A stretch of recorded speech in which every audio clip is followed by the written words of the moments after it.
everybody. Welcome to A Late Show. I'm your host, Stephen Colbert, and tonight, folks, is a very special A Late Show. You may remember that last week I sat down with my close personal friend, Barack, as he has asked me not to call him President Obama. Well, it turns out the president and I had so much to talk about, we actually couldn't fit it all into one show. We could have, but that would have meant more time with an American icon and fewer commercials for nasal decongestant, and obviously nobody wants that. So in the great tradition of this post-Thanksgiving season, tonight I'm going to serve you up some delicious leftovers in what we're calling The Late Show's Chaka-Blaka Barack Obama-Rama Extravagama. As you know, the former president has been making the rounds recently to promote his new book, A Promised Land. It's the story of Barack Obama's first 27 months as president, and at almost 800 pages, it will take most people 27 months to finish. It's the first memoir meant to be read in real time. My favorite part about A Promised Land is that, just like most books, on the dust jacket back here, it has a little author bio. And it says, Barack Obama was the 44th president of the United States, elected in November 2008, and, et cetera, et cetera. Who is that for exactly? Who picks up this book without knowing who wrote it? Let's see, A Promised Land. Well, I am a fan of promises, and I'm a land mammal. Let's find out who this Barack Obama guy is. A Promised Land has been a long time coming. President Obama says it took him 2.5 years longer than expected to finish. Not surprising if he dictated. The pauses would eat up a big chunk of that.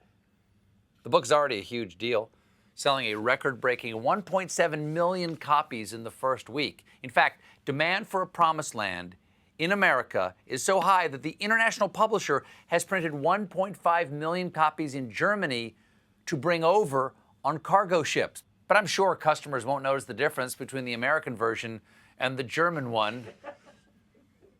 And if you're happy to see Barack Obama back in the spotlight again, then you're not alone.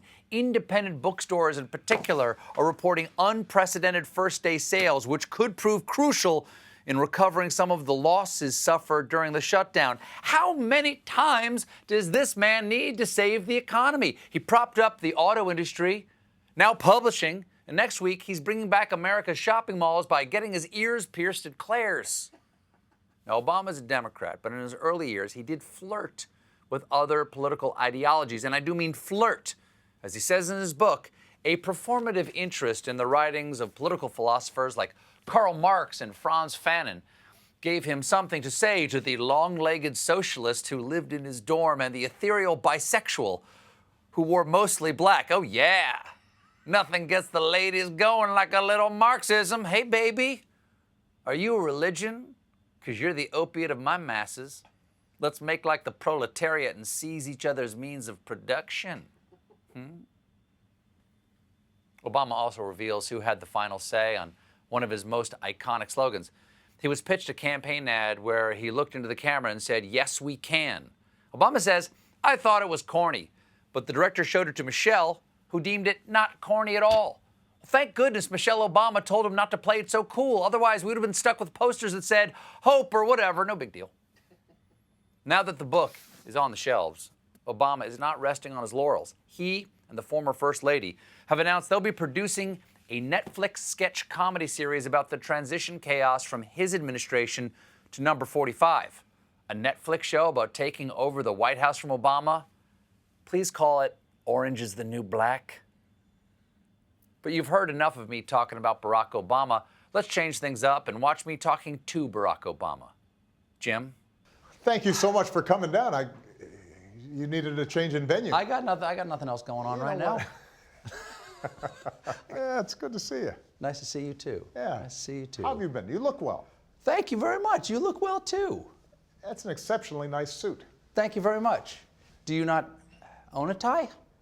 I don't believe in ties anymore. Really? Funerals Really? and weddings, the only time you're going to see me in a tie.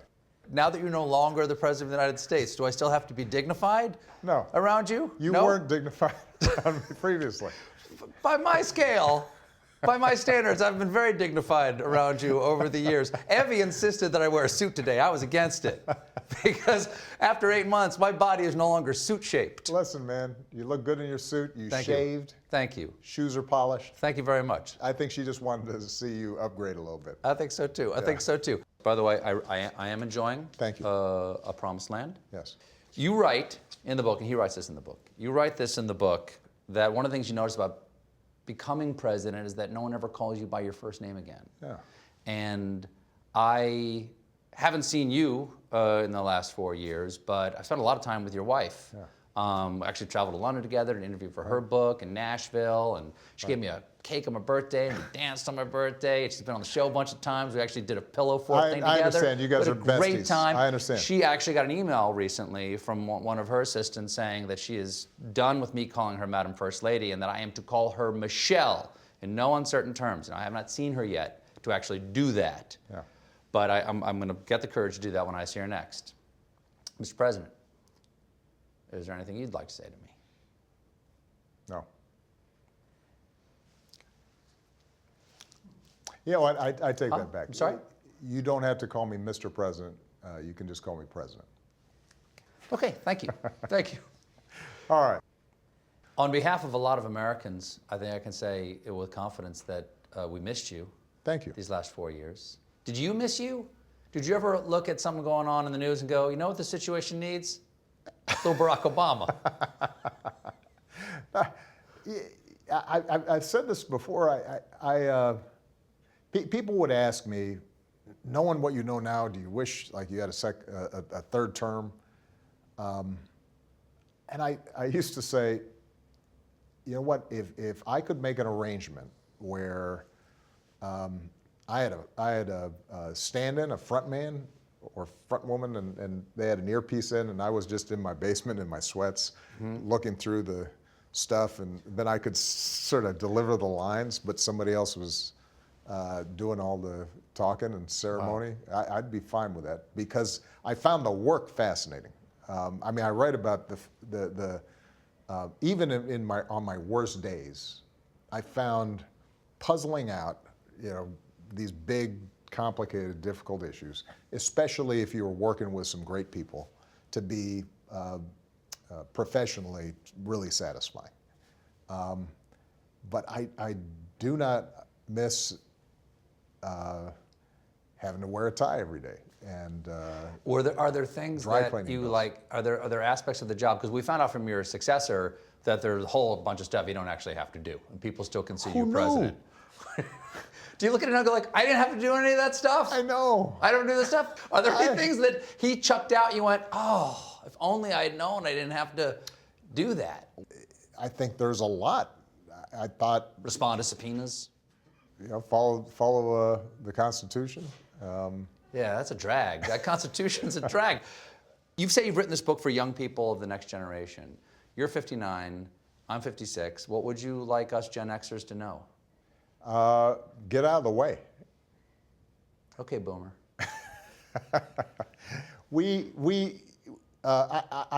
I will say that I am so optimistic about our kids, and they're smarter than we were. They're more sophisticated. They're kinder.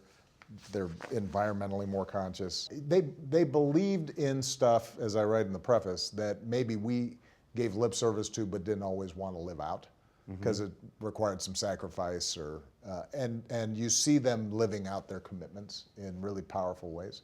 But we have to be willing to give them the chance to remake institutions and change old habits. So they make me optimistic. I just want to make sure that we don't screw things up so bad that by the time they're in charge, that it becomes that much harder.